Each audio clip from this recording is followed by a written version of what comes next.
Breck Ski Patrol becomes the first and only in Summit to join a union.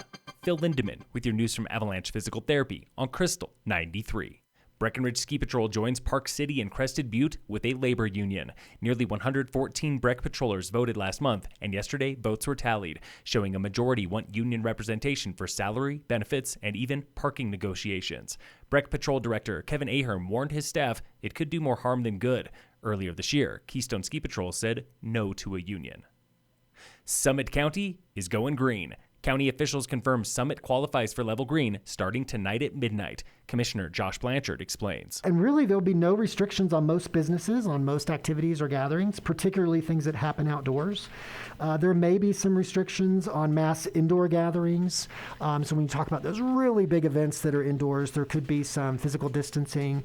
We're likely to see some mask mandates continue through the beginning of the summer. This comes after 7 days of record low caseload in Summit and promising vaccination news. Officials hope to reach 74% vaccination within 3 weeks. What that might mean is that we might have, more music festivals come back, more events come back, and it's going to feel like, summer as we know it here in Summit County. Statewide, caseload is fluctuating, led by 20 to 40-year-olds who represent 40% of the 1,400 cases in the past week.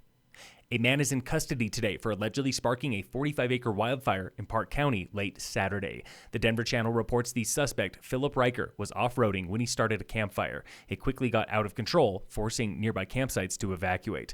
The fire was extinguished with no loss of life or buildings. The fire was on Forest Service property south of Jefferson, about 50 minutes southeast of Breck.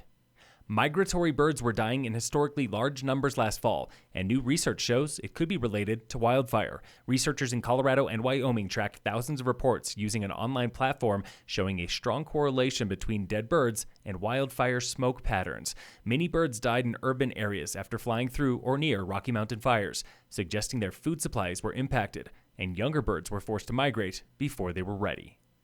The western U.S. is hotter and drier than it was 30 years ago, with some outliers like Breckenridge. The National Weather Service just released the 2020 Climate Normals Report, taking compiled data from more than 15,000 weather stations.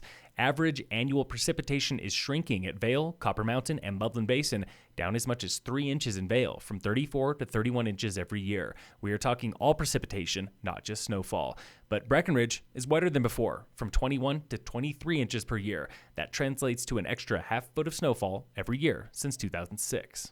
Salaries for elected officials and downtown parking are on the council agenda in Dillon tonight. Dillon Council gets the smallest compensation in Summit, $6,000 per year for council, $10,800 for the mayor. Changing the pay grade would require an ordinance with public hearing. That decision has not yet been made. Council also hears solutions for crowded parking, like overnight parking permits, or kiosks like those in downtown Breck. The town will likely hold an open house before deciding. In sports, the Rockies are playing Game 1 of a doubleheader with the Giants right now. Both games are 7 innings. And in local sports, brought to you by American Family Insurance, the Weiss Agency, the Vail Whitewater Race Series debuts for the season next Tuesday, May 11th, with 1- and 2-person racing on the Gore Creek through Vail. Registration is open now at vailrec.com. Phil Lindeman with your news from Avalanche Physical Therapy on Krystal 93.